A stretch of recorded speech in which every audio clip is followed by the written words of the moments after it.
Hi, Bother Brigade. Here's what's bothering me today. Unfortunately, I need to talk about Doug Ford and COVID 19 in this province because he's recently said some things that a lot of people are probably thinking, oh, this is good. And yet, all the experts seem to disagree with it. So, we're going to talk about that a little bit. So first off, let's start with arguably the most infamous thing he said, which was that, it's fine if you want to not wear a mask. We got, lots of beds and potential ICU space for you now, which is a really weird way of admitting that, oh yeah, more people are going to be hospitalized and potentially die and become disabled by long COVID.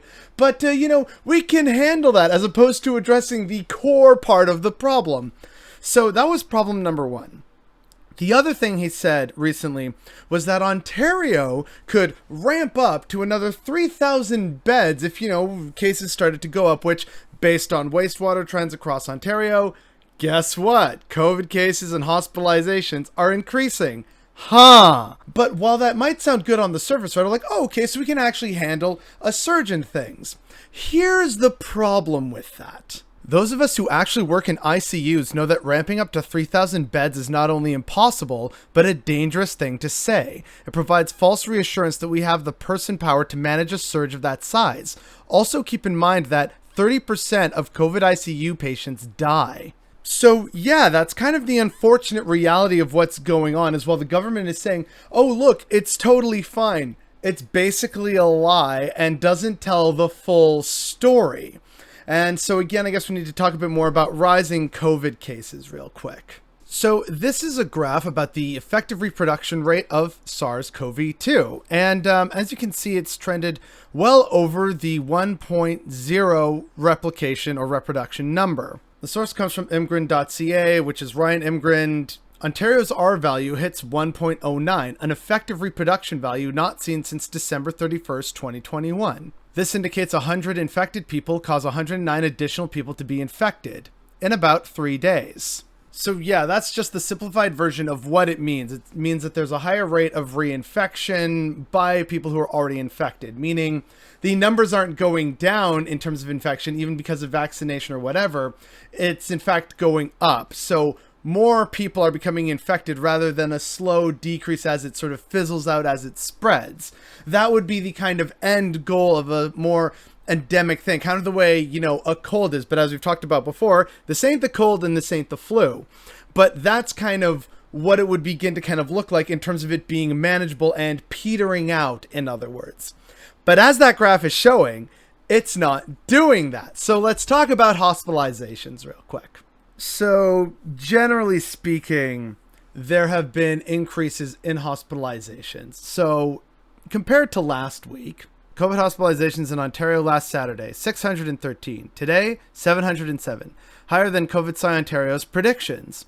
Time to resist our biases towards optimism in the status quo. Let's change behavior and policy, both to save lives and to help ensure people can work, learn, and play. Sorry, dude, but we live in Ontario and that just ain't happening under these clowns.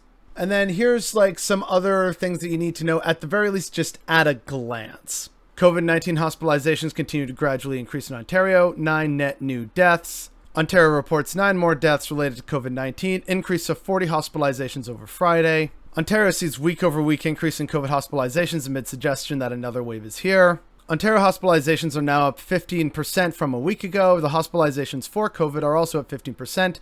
ICU and ventilator patient signals remain on a downward trend at this time. So there's a little bit of good news there in the fact that in terms of ICUs, that's on a downward trend. The problem is that we're still seeing people hospitalized, and this is still very early in what's likely to be another wave. And again, all the mask mandates and stuff are gone. So it's going to be interesting to see what happens over the course of the next few weeks and or month. And then we'll see what, late April and early May bring. But it's still really concerning in terms of lots of the information, or rather misinformation, that the government is putting out about a lot of this stuff. Because here's what actual nurses are saying.